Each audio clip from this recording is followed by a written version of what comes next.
Pada suatu hari Rasulullah sallallahu alaihi wasallam ditemui oleh malaikat Jibril. Rasul pun bertanya, "Ada apa wahai Jibril?"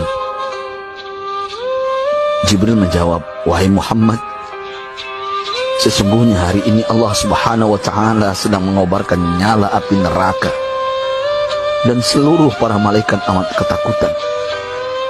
Mereka tidak tahu harus bagaimana.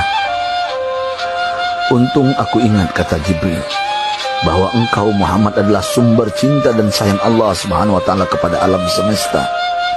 Dengan alasan itu aku kesini, bertabaruk mengambil berkah dengan cinta Allah kepada dirimu, ya Rasulullah, ya Muhammad." Rasulullah terdiam beberapa saat, kemudian bertanya lagi, "Wahai Jibril, ceritakan padaku bagaimana neraka itu sesungguhnya." Jibril menjawab, "Wahai Muhammad, neraka itu bagaikan lubang-lubang yang terdiri dari 7 tingkat. Jarak antara satu lubang dengan yang lain ialah perjalanan 70 tahun. Lubang paling bawah adalah lubang yang paling panas." Nabi sallallahu alaihi wasallam meneruskan pertanyaannya, "Lalu siapakah penghuni lubang-lubang neraka itu, wahai Jibril? Sampaikan kepadaku, Jibril." Jibril menjawab, "Lubang yang paling bawah diciptakan untuk orang-orang munafik. Lubang yang berikutnya untuk penyembah berhala, lalu untuk penyembah bintang dan matahari." Jibril terus menerangkan penghuni tingkatan neraka hingga lubang yang kelima, tempat umat Yahudi, dan yang keenam dihuni oleh umat Nasrani. Setelah menjelaskan penghuni 6 tingkatan neraka, Jibril diam cukup lama. Rasulullah SAW penasaran dan bertanya kepada Jibril, "Wahai Jibril, siapakah penghuni neraka yang ketujuh?" Jibril diam saja tidak menjawab. Rasulullah SAW mengulangi pertanyaannya, tapi Jibril tetap diam. Rasulullah tambah penasaran dan mendesak Jibril agar dijawab pertanyaannya.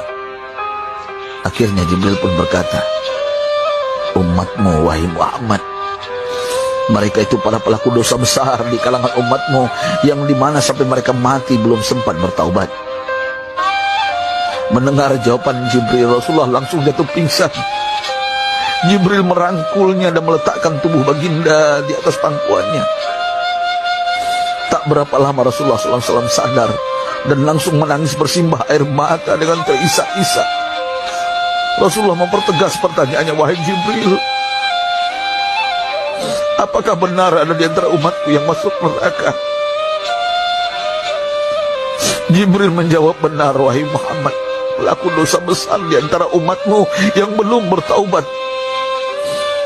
Setelah itu Rasulullah menghadap kiblat dan sujud kepada Allah dalam isak tangisnya. Sesekali dengan suara pelan beliau membisikkan kata-kata, "Ummati ya Rabb, ummati, ummati, ummati."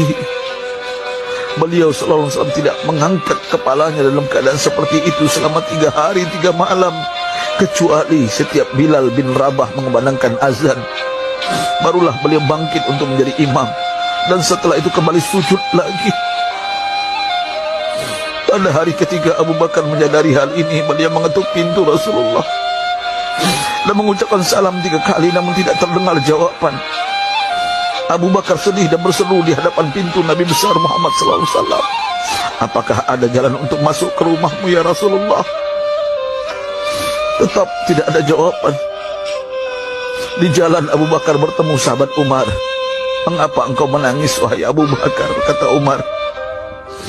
Abu Bakar menceritakan keadaan Rasulullah SAW. Maka Umar pun melangkah menuju rumah Rasulullah dan terjadilah hal yang sama. Umar pun pulang dan menangis. Di jalan Umar bertemu sahabat Salman Al-Farisi. Dengan terisak Umar bercerita kepada Salman hingga membuat dia amat sedih, namun tidak berani mengulangi hal yang sama. Salman melangkah menuju rumah Fatimah radhiyallahu anha dan menceritakan hal itu. Setengah berlari Fatimah menuju rumah ayah tercinta dan mengetuk pintu sambil mengucapkan salam. Mendengar suara lembut putri tercinta, sejuklah dada Rasulullah. Beliau bangkit dari sujud dan membuka pintu. Alangkah terkejutnya Fatimah melihat Rasulullah, ayah tercinta, amat kurus dan pucat. Fatimah memeluknya lalu menangis. Wahai ayah, apa yang terjadi? Mengapa engkau amat sedih seperti ini? Rasulullah kembali menangis dan berkata dengan suara lirik, wahai Fatimah, belahan jiwaku, bagaimana mungkin aku tidak sedih sedangkan Jibril mengatakan akan ada kelak umatku yang akan masuk neraka. Subhanallah, betapa besar cinta Rasulullah kepada kita umatnya. Sahabatku, Rasulullah mencintai kita. Antaman ma'aman ahbabta, engkau akan berkumpul dengan orang yang kau cintai. Mari kita mencintai baginda Nabi besar Muhammad SAW yang mencintai kita, umat yang tidak rela kita masuk neraka. Mari kita mencintai beliau dengan berselawat. Sahabatku, sampaikan, Rasul mengajarkan kepada kita, mandalla ala khairin falau mislu ajri fa'ili. Siapa yang menunjukkan kepada kebaikan, maka dia akan mendapatkan pahala seperti orang yang mengerjakannya. Mudah-mudahan ini menjadi pahala jariah bagi kita.